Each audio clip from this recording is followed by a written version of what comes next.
So let's talk about why we're doing this podcast. This really is a discussion of highly practical philosophy. Philosophy, as we normally think of it, is 16 ops, something that's put up one on a friend. pedestal. It's something that was written a long time ago in fancy language, very abstract, very obtuse, and perhaps some of it feels like truisms to us and some of it feels unapproachable. But really, for anyone, if you live long enough, you become a philosopher because you start trying to solve big problems in your life. And the big problems are the old ones. They're the ones that we've been trying to solve since the beginning. How do I stay happy? How do I become healthy? How do I become wealthy? How do I raise the family that I want? So what this podcast is about is the practical philosophy that we have confirmed for ourselves and that has worked for us. What one monkey can do, another can. If this person learned something interesting that made them happier, healthier, or wealthier, then I can do it too. That's what we focus on here, the practical philosophy of health, wealth, and happiness. It seems to me if you were going to sum it up in one word, it would just be health. Financial health, mental health, physical health. Health is just a state of being well. So let us get to the state of health in our finances so we're not fearful day to day, and that's where we started. We spent a lot of time on that. Let's get to the place in physical health where we're not suffering from afflictions, disease, and addictions. And let's get to the state of mental health where we're relatively at peace and quite content with ourselves. Even though you can certainly achieve happiness and mental health without financial health, the truth is in modern society, most of us understand that financial wealth can give us freedom, it can give us time, it can give us peace. You're not going to buy your way to happiness, but you will buy your way out of common causes of unhappiness. In olden times, one of the routes to finding peace was you would become a monk. You would renounce things. You would renounce sex, you would renounce money, you would renounce shelter, you would renounce attachments, and you would go off in the woods. And after 30 years, when you've finally gotten over the fact that you weren't going to have these things, then you might find some peace. And the truth is, most of them probably never got over it. Lots of monks out there, not a lot of enlightened people. I think it was Osho. He said, every time I meet a prostitute, she wants to talk about God. And every time I meet a priest, he wants to talk about sex. Whatever it is that you deny yourself will become your new prison. If you have a desire for material comfort, it's actually going to be easier and faster to fulfill it in modern society if you know what you're doing and are capable. Then it will be for you to renounce it. It'll take a lifetime to renounce it. Maybe then it won't work. But you can make some money and be materially successful in less than a lifetime. You can get there without it, probably a more lasting form without it, but that's plain and hard work.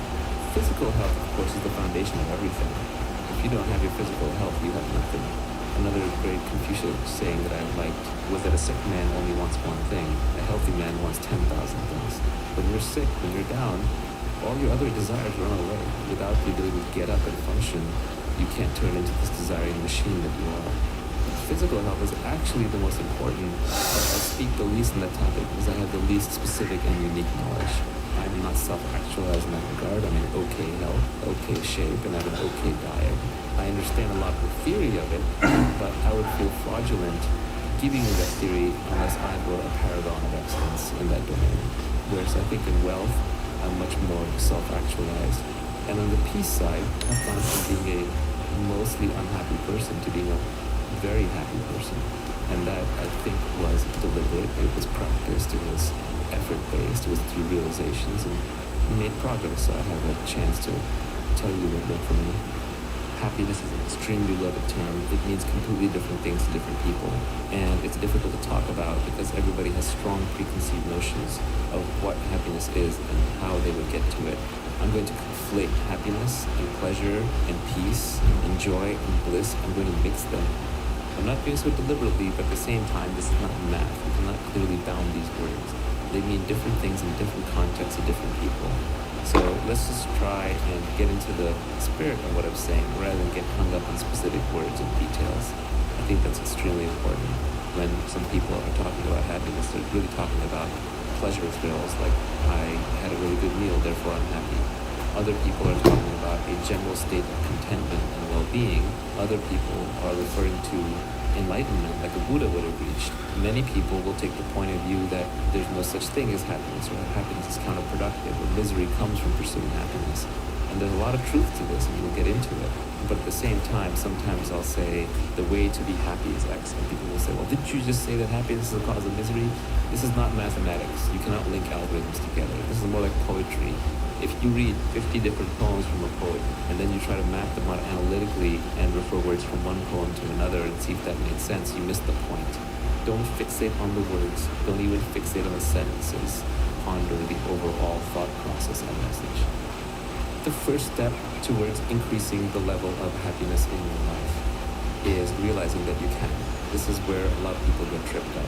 For the vast majority of people, some amount of their happiness, in fact, probably a lot more than they think, is in their control.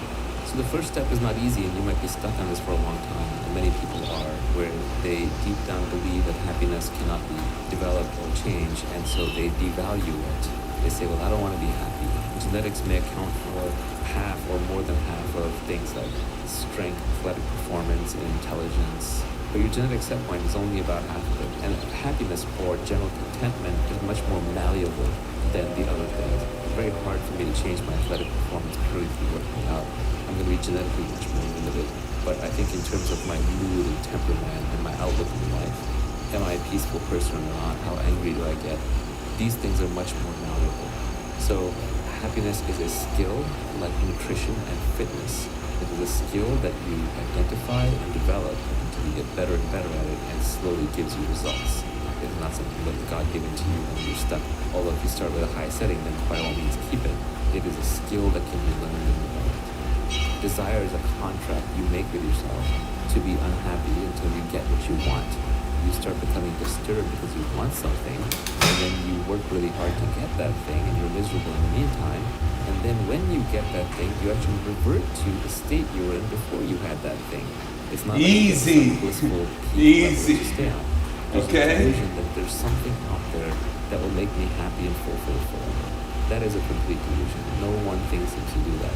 We can talk later about enlightenment, and that does seem to head in that direction of a permanent solution. But we're not going to explore that just yet. We're just talking about common sense happiness. There's no single permanent solution to it. Rather, it is a process of understanding. It is a process of self-discovery. I'm Patrick in the Peloton.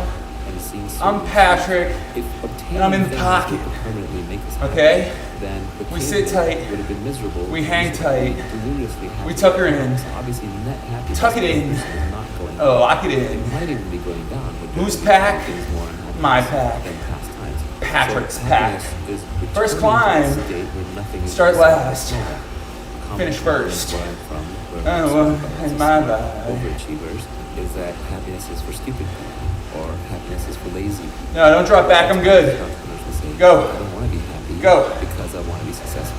I'm playing the game. Perhaps I will lose my desire, and I will no I got longer another gear. Come on, get up. be successful. And like everything else, there is some truth to this. Generally, Look, walk. We can walk across.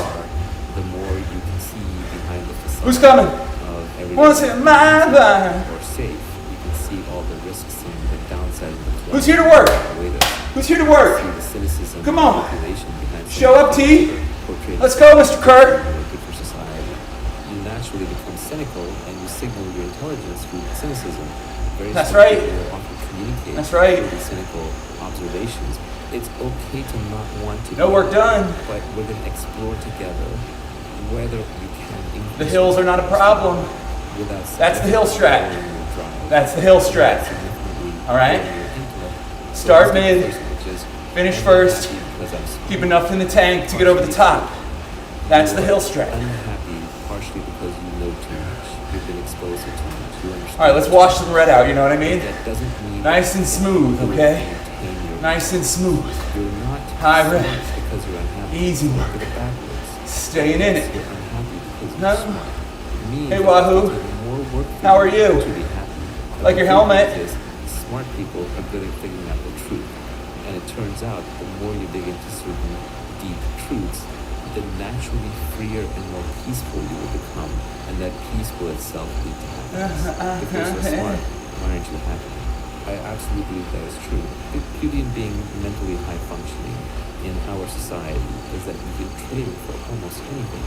If you're smart, you can figure out how to be healthy within your genetic constraints. If you're smart, you can figure out how to be wealthy within your local environmental constraints. If you're smart, you can figure out how to be happy within your biological constraints. But your biological constraints are a lot larger than you might think. For people who have ever Tempting. done psychedelics, Tempting. meditated deeply, Don't do what they want you to do. states of mind, Okay? Don't do what they want you to do. hypnotic techniques, they turn into versions of themselves that are much happier for brief periods of time. Now, some of this is 8K. pleasure-driven happiness, of 8K. course, but there's some truth to it as well, or you wouldn't desire that. Wait, it's a game. So, in a sense, Stay out of the I can show wind. you the dynamic Stay range out of the wind. of the human, the ability Look, to slot go in. to certain states where you're Efficiency. actually quite large. Efficiency So how do you nudge to go yourself the in that distance, see? direction on a perpetual Come on. basis, as opposed to just visiting Roll there it down. by essentially Walk it stunning in. to submission and silence. Easy. Besides, I'm too smart for it. The other objection is I don't want it to lower my productivity. I don't want to have less desire. Less Confidence is fine, but stay humble, okay? It's true. It's The more focused. happy you are, the more It's focused. peaceful you are, the less likely you want to run out there and change the world. But at the same time, being unhappy is very inefficient. A peaceful person doesn't have extraneous thoughts going through their head. If you are a driven, unhappy person, your mind will be on 24/7. What are the consequences of this? Your sleep is much worse. You're much more likely to react, become angry, and dig yourself into a hole that you then have to dig yourself out of. Your decisions are going to be emotional and impetuous. You're much more likely to be in the busy trap, where you're busy all the time, running from one thing to another because you can't mentally prioritize. You don't have peace of mind when it comes to making judgments. You have too many threads going through your head. You don't have time to devote to making those judgments. So there's a trade-off. If you become the Buddha tomorrow, it's unlikely you'll also launch rockets to the moon like Elon Musk. But on the other hand, there are enough successful Oh, a little actors, respect. leaders, scientists, Oh, innovators, just a little bit. that you see is not necessarily the case. That happy Look, people flow. have to be ineffective. Smooth. As I became much happier in my life, I actually became. This much ain't my more battle. effective. I was able This to ain't form gonna be my relationships with battle. People that early in my life I would have. kept Oh, at a that one distance little from. needle. See emotion. That one little I can needle. make decisions And much sped. more clearly now. Let's just touch a little Because I yellow. see what the longitude Clean her of up. it's gonna be. And Out I of just go red. for the chase. I don't try That's and right. negotiate an extra 20% here or there because I know that's gonna make me R-E-S-P-E-C-T. unhappy long term. It's going to make the other person unhappy and then make the deal less stable. So I've actually been more productive even though it's less hard because I've made better decisions. In the modern age, the quality of the decision you make is everything because we're all leveraged. We get leveraged through code, community, media, capital, labor, etc. If you're a smart person, every decision you make these days, you're leveraging it in some way. And so the quality of your decision making is more important than anything else. If Warren Buffett makes the right decision 85% of the time and his competitors make it right 65 or 70% of the time, Buffett's going to win everything. That's the source of his strength, good decision making. Sweeter He than makes honey. one decision a year. Whew. Two at most. Most of the time he's sitting around reading books, thinking hard, reading essays, playing bridge, traveling, golfing, etc. Obviously, hard work is not the solution. Good decision making and high leverage is the solution. Now watch this. Having a peaceful 10K to go. being a happier person, relying less on momentary pleasure and being calmer in general will allow you to have the This is the framework specialty. where you make better decisions. It will This is the part I'm good at. increase your effectiveness. As long as the increase in effectiveness is higher than the reduction in drive, you're well off. Finally, I would say, do you want to be the best in the world by working the hardest? Or do you want to be the best in the world who worked the least for it, right? Work the most intelligently for it. If you were an omniscient, omnipotent being, imagine you were the universal God for a moment.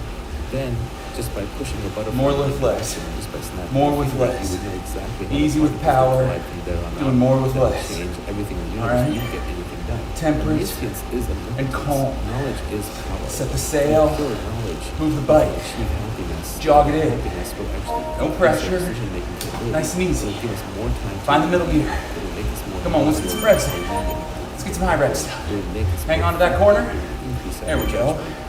It should increase our earnings. and Fast on the outside, financially. smooth on the And inside. some very Find the pocket now. all pressure creates its Come own on. offsetting pain. Step up into your place. Or something. This is your race. In an This is age your of race. abundance, Here to make a pursuit dent. of pleasure for its own sake creates addiction. I was upgrading an old Miyamoto Musashi line. Do not Me from pursue Denver pleasure to for its you, own babe. sake. Musashi was a Japanese statesman. In his time, when you pursued pleasure, Remember that it day? might mean a very different thing. He didn't have unlimited process. 9K. 9K. You can count on me, all right? I'll be there. Age of abundance. I'll be there. We pursue pleasurable things directly for their own sake, we land into addiction very easily, which is hard to get out of. Rally low, no. Really about alone No individuals river. disconnected from their tribe, disconnected from their religion, Me from getting to you. social networks, trying to stand up to all these things that have been Oh, no, darling. alcohol, No wind. drugs, pornography, No rain. processed foods, news media, Oh, winter's cold. social media, video games. Can't stop With me. these things, you can basically engage in fake play. Leave there, dog. Before you would have to go socialize with your friends, now you just get drunk with a bunch of strangers and it's easy. Before you would have had to go find Just a gear. meal, have sex, and Just create gear in. children with a family. Gear in, Now you ease just it in. go to porn. Before you went ahead and needed to go climb trees and hunt and get fruit for a little bit of natural sweetness, now you can just buy all the gelato that you want. The modern struggle not only is trying to stand up to these things that are weaponized, that are giving you small doses of pleasure, but desensitizing you and exposing you to the misery of their loss and their absence. If you drink alcohol, or if you take some kind of drug regularly, try the following thought experiment. What events do you most look forward to? I will bet you there are the events where you get to do these things. So if you drink alcohol, you look forward to dinner time, or you look forward to that party that's coming up, when you get to go out with your friends. Just warm-up spritz, See how okay? artificial it is. It's just Because warm-up the spritz. next one you go to, We're you're just not going to drink it. getting the legs prepped. And now ask yourself, how much am I looking forward to? Start clearing out the system all. This creates a conundrum. If I give up these sources of artificial pleasure that can lead to addiction and desensitize me, just bring misery down on me later by missing me, then I'm miserable because I don't get to socialize with anybody. I don't have fun. I don't go out.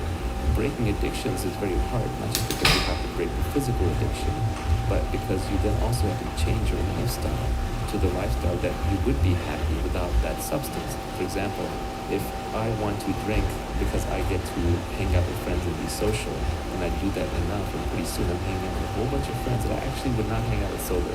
I can't tolerate these people sober. I can't tolerate these topics sober. I can't tolerate these venues sober. I can only do it drunk. But if I stop drinking, then what happens? I have to get rid of these friends.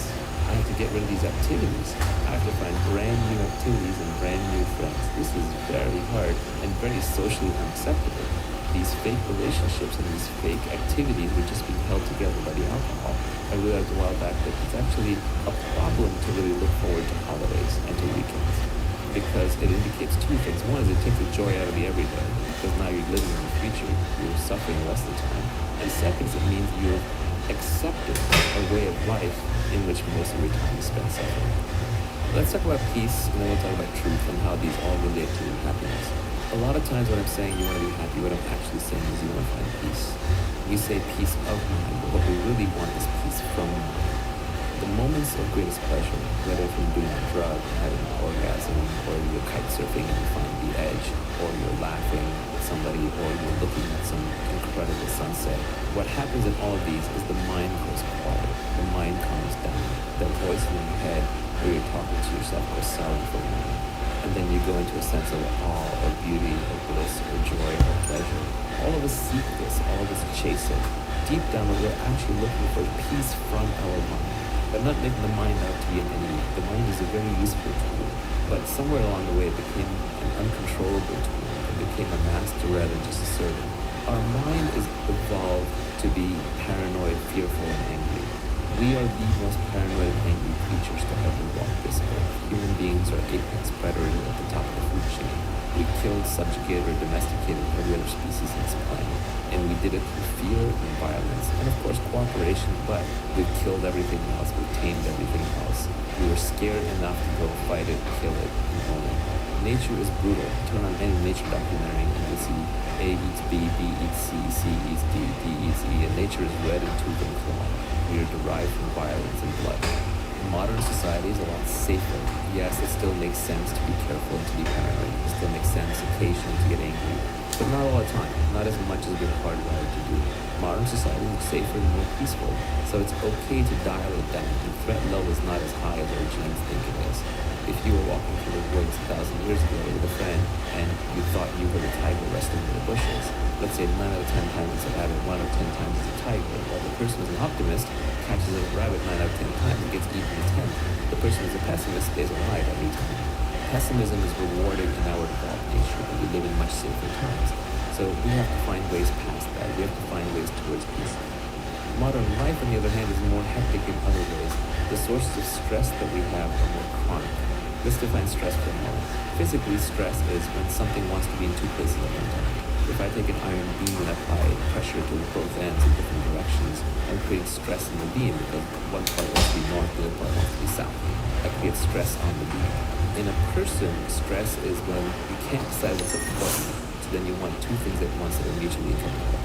I want to relax right now, but I need to get some work done. I'm under stress. I need to go to that party, but I also need to go to work. But when you truly give up on something, it's actually no longer stressful. When you accept that something is completely under control, there's no point in being stressed about it. So it does imply that you have some level of control over it. The mind is constantly creating stress for you through situations where it's being more paranoid and more angry than is actually warranted for the environment. We want to find peace from mind. We want to have tools that allow us to not turn off the mind, but you can't suppress the mind. If I say to you, don't think of a white elephant, you start with one elephant. So you can't force the mind to anything. But where the mind on its own calms down and naturally goes away. And how do you do that? How do you end up with a more peaceful mind? Because a more peaceful mind automatically creates a happier person. One phrase I like is that peace is happiness at rest, happiness is peace in motion. A peaceful person doing an activity will end up happy doing that activity. A happy person just sitting there will be peaceful. So the goal actually is not happiness, even though we'll use that term a lot. The goal is actually peace. So the question is, how do you get to peace? The first problem getting to peace is that no activity will get you to peace, because peace is fundamentally inactivity. Peace is the sense that everything is fine. And if everything is fine, you don't make a physical activity to change it, so you're physically at peace. And you're not making mental activity trying to change it either, because that would create mental stress. Because you want to mentally be somewhere other than you actually are. So peace itself is not a thing that can be directly achieved. You cannot work towards peace. What you can work towards is understanding. I think this is an old religious symbol. It says the name of God is truth. And what that's basically saying is that when you understand certain things, when you know certain things, when you're convinced of certain things, when they become a deep part of you, then you naturally become a more peaceful person. One of the tweets that I put out a while back was, the closer you get to the truth, the more silent you are inside. We intuitively know this. When someone is blabbing too much, that person talks too much at the party, the court jester, you know they're not at peace inside. You know Robin Williams was not peaceful inside. Whereas with a wise person, if we expect to meet a Lao Tzu, a Socrates, we expect them to be quiet. That is an indication that they are wise. And not quiet because they're trying to look wise, but quiet because they're internally quiet. We understand that peace and wisdom sort of go together. Kapil Gupta, who's written far more on this topic than I have, said, wisdom begets stoicism, stoicism does not beget wisdom. And I thought that was very insightful. And his basic point is that as you become wise, you naturally become stoic. It's not by practicing being stoic that you become wise. That's cardinal worse getting reversed. As an aside, I had a tweet the other day that got incredibly misinterpreted. So many people failed that IQ test. They basically said, the smarter you get, the slower you read. All these people got triggered about it, of course. The whole speed reading crowd. A lot of people said, well, Bill Gates reads 150 books per year. And then a bunch of people said, oh, well, I read really slowly, so I must be smart. Actually, no. I said, if A, then B. That does not mean if B, then A. Truth is very fought over. When we say truth, the biggest problem we're going to run into is that what society wants for you is not what's always good for you. Society is the largest group, and groups search for consensus. Individuals search for truth. It is not acceptable for society to tell you the truth on many things. There are many things society throws out all day long, but if you're a smart and critical thinking person, you disbelieve. But you're forced to go along with it, even though deep down you know it's not true. Money isn't going to make you happy. That's a society truth. It's not an individual truth. Look at all the individuals trying to make money. Deep down, they know that yes, money will get rid of a lot of sources of unhappiness, and at least put it to the point where happiness is then under my control. It's my choice, as opposed to being inflicted upon me externally. That is just one of a billion lies society tells you. Another lie society tells you is that you send your kids to school for education. No, they get an hour a day of education. They get indoctrination. They get taught at the speed of the slowest student. They get taught mostly subjects that are irrelevant or obsolete. Education is a combination of a small bit of education, a large dose of socialization, a large dose of compliance training, a massive dose of babysitting, which is helpful for parents who can't take care of their kids at home. Also, it keeps young troublemakers off the streets, especially at the teenage level, who might be doing a lot of committing crime, causing problems, and getting in trouble. So school does a lot of things, but education is just a very tiny piece of it, as all the homeschooling stats clearly show, and even the unschooling stats are starting to show. Society does not just tell you things that are false, it programs you to beat yourself up when you cross one of these boundaries, when you transgress against society's truths. And a classic example of that is guilt. Guilt is society's voice speaking in your head. Guilt is society programming you so effectively that you are never rewarded. So truth-seeking is a very hard business because you essentially have to, with deep conviction, understand things that you are told are wrong all day long. When we talk about peace and how to get there, what we're really talking about is the search for truth. Try to see the advantage of getting to something by truth rather than by practice. Let's say I'm trying to quit smoking. Gotta say it, boys. Perfect position. Battery packed. 8K, 800K. Let's go. I get diagnosed with lung cancer and I understand that I'm going to die. Or I see a friend get in trouble with similar bad habits. When I see something strong enough and I understand it, then the habit can often disappear by itself. The bad habit can dissolve. That's an extreme example. Much more simply might be I see some facet of myself that I don't like. I see some facet of somebody else that I've been trying to unsee and I can no longer be friends with them. Understanding and seeing changes organically in a way that pure practice and technique cannot. When you're practicing how to do something, there's always a gap between you and the thing. There's always a repetition. There's always a struggle. There's always conflict. If we want peace, then one of the things we have to give up on is self-conflict. We even have to give up on self-improvement. The self-improvement is just the best that kind of self-conflict. We have to instead use our natural curiosity for everything. No! Come on! 10 more yards! Oh!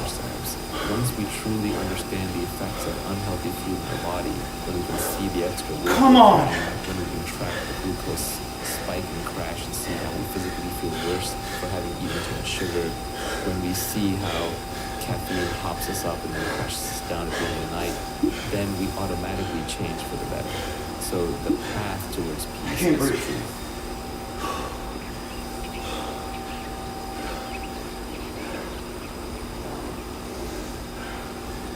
Welcome to the eponymous podcast. The main topic that we started out on was timeless principles of wealth creation. And then we've been touching a little bit on internal happiness and peace and well-being. But I am first and foremost a student of science, a failed physicist, if you will. I loved physics. I wanted to pursue it, but I never felt I was going to be great at it. And I was pulled into more technology, which is applied science. Nevertheless, I remain a student of science. I remain fascinated by it, and all of my real heroes are scientists because I believe that science is the engine that pulls humanity forward.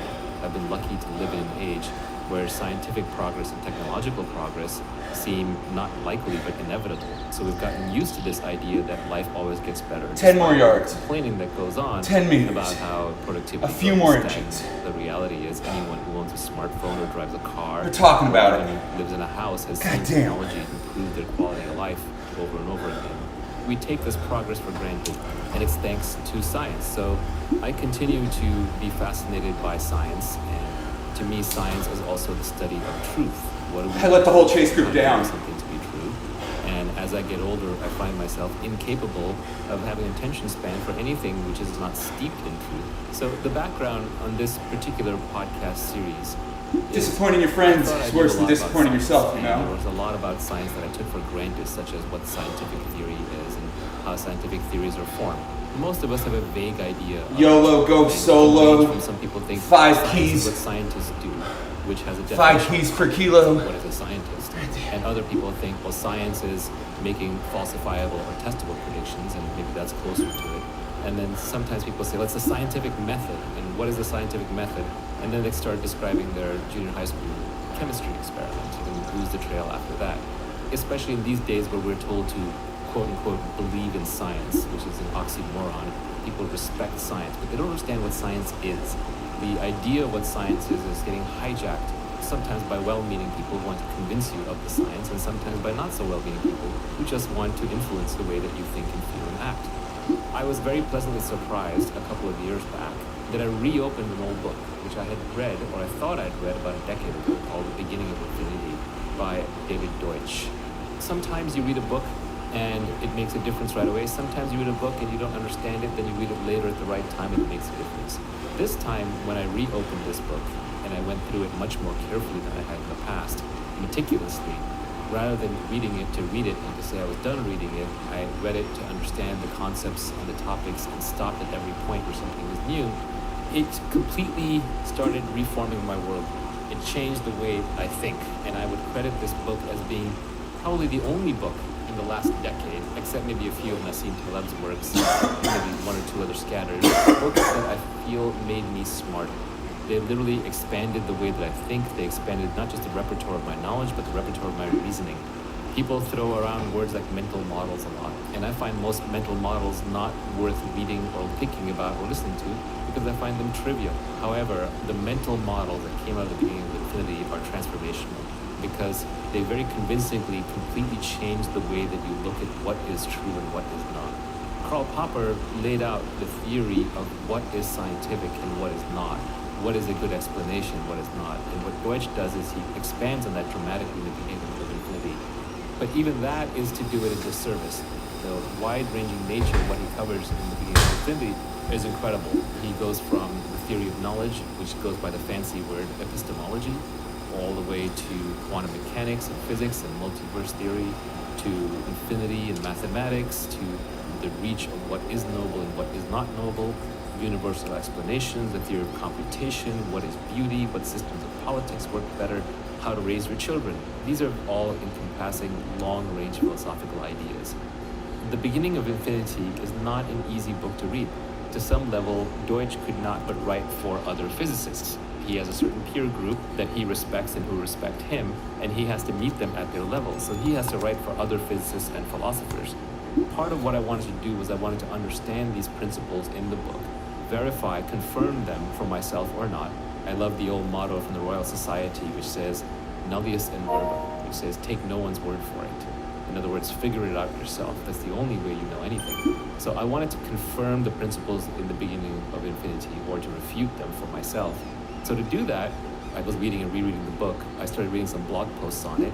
And then eventually I found a guy online named Brett Hall.